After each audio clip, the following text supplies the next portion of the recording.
और जितने स्कूल है, कॉलेज है, ये सब स्कूल, कॉलेज, यूनिवर्सिटी, ये सबको बचाने के माध्यम है। यहां आपको अध्यात्म नहीं पढ़ाया जाएगा। आपका टीचर आपके स्कूल में नहीं कहेगा कि अब दो जा खड़ा बाजार में लिए लुगाठी हाथ और जो घर जा रहे अपना सो चले हमारे साथ। अब मेरी क्लास में लड़का आईएएस बनने के लिए आया है, अब मैं उससे कह दूं कि अब दो जा खड़ा बाजार में लिए लुगाठी हाथ और जो घर जा रहे अपना सो चले हमारे साथ। अरे भैया, घर में रह रहे हैं, महल बनाने के चक्कर में तो आईएएस बनने जा रहे हैं, और तुम कह रहे हो जो घर जा रहे हैं अपना सो चले हमारे साथ। कोई बैठ में नहीं करेगा। ये स्कूल, कॉलेज, यूनिवर्सिटी, ये इन सबको सशक्त करने के माध्यम है। परिवार, समाज, राज्य, संस्थाएं, ये सब इनको सशक्त करने के माध्यम है। और उलझ जाता है आदमी। मन का सबसे बड़ा भोजन है उलझन। जब तक मन जिंदा है तब तक उलझन रहेगी। जब तक मन जिंदा, मन का काम है उलझाना। देखो आप में से कितने लोगों को उलझा रखा है। हमारी जाति खतरे में है, तुम खतरे में हो। हमारा धर्म खतरे में है, तुम खतरे में हो। कोई खतरे में नहीं है, कोई खतरे में है ही नहीं।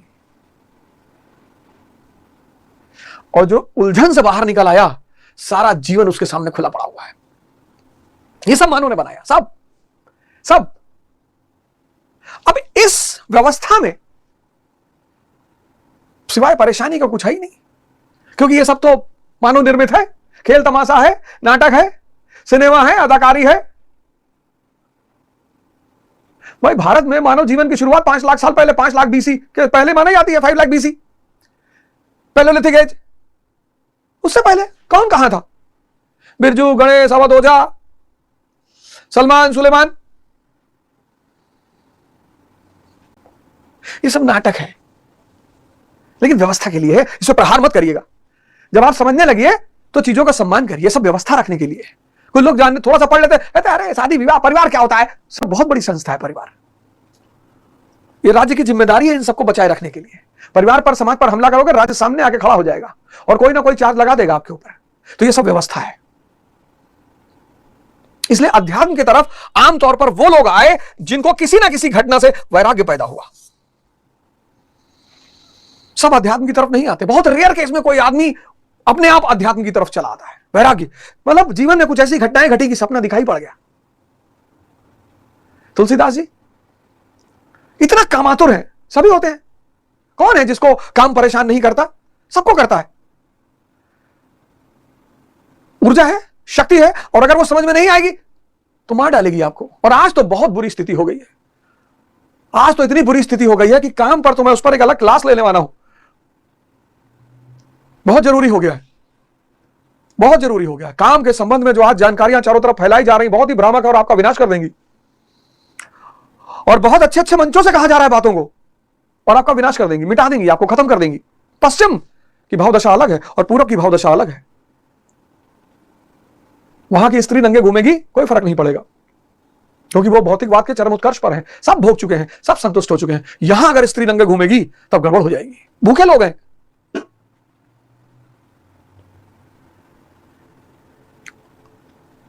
पगड़ी पहनकर राजस्थान का आदमी घूमता है, इतनी बड़ी बड़ी पगड़ी, क्योंकि रेगिस्तान है, धूप सर पे पड़ती है और सर को बचाना है, क्योंकि सर के थ्रू धूप पूरे शरीर में चली जाएगी, मर जाएगा तुरंत आदमी। पगड़ी पहनकर आप लंदन में नहीं घूम सकते। इसलिए हर नियम हर जगह सही नहीं है। उस पर मैं बाद में चर्चा करूंगा। यह सब मानव निर्मित है। तुलसीदास, पत्नी मायके के घर चली गई, मायके, और शाम को उनको बड़ी चिंता मतलब कामातुरता हावी हुई। अब कहानी यह है कि लाश पर बैठकर नदी क्रॉस कर गए। उनके घर पहुंचे रत्नावली के, सांप लटक रहा था, उसको पकड़ के पहुंच गए अंदर। हुआ होगा ये सब, क्योंकि हम सब इस परिस्थिति से गुजरते हैं। हम सब, कोई अपवाद नहीं है। हम सब, मैं, आप सब, हम सब तुलसीदास की स्थिति में है। पर दूसरे का सुन के मजा बहुत आता है। और वो देवी जैसी पत्नी रही होगी, साक्षात देवी का अवतार रही होगी, और उसने कहा कि इतना ध्यान अगर राम में लगा दिए होते तो भगवान हो जाते। एक झटका लगा, शौक लगा, तुलसीदास का भी दिमाग जिंदा रहा होगा और क्या महान व्यक्तित्व पैदा हुआ। कोई खुशी में सन्यासी नहीं बनता। वैराग्य बहुत इंपॉर्टेंट है। आप राजा घर में पैदा हुए, चारों तरफ जीवन भर खुशियां खुशियां खुशियां खुशियां।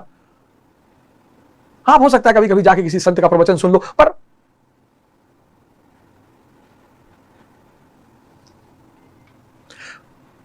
वैराग्य या तो दुर्घटना और या फिर जिंदा दिमाग का परिणाम है। बुद्ध जैसा, सिद्धार्थ जैसा कि मैं भी बुढ़ा होऊंगा, हाँ, हम सबने बुढ़ा देखा।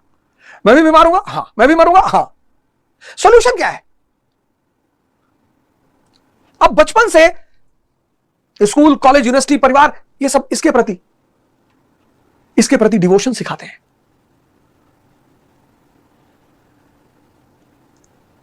ये सब इसके प्रति डिवोशन सिखाते हैं। इससे बाहर नहीं निकलने दिया जाएगा आपको।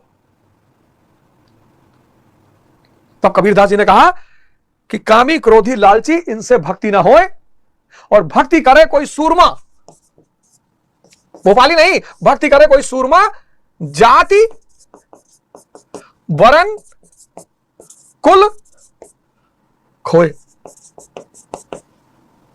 जाति वरण कुल खोए।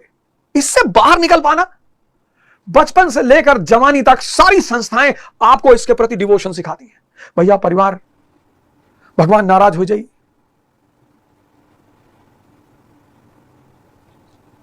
और वही कष्ट की वजह है।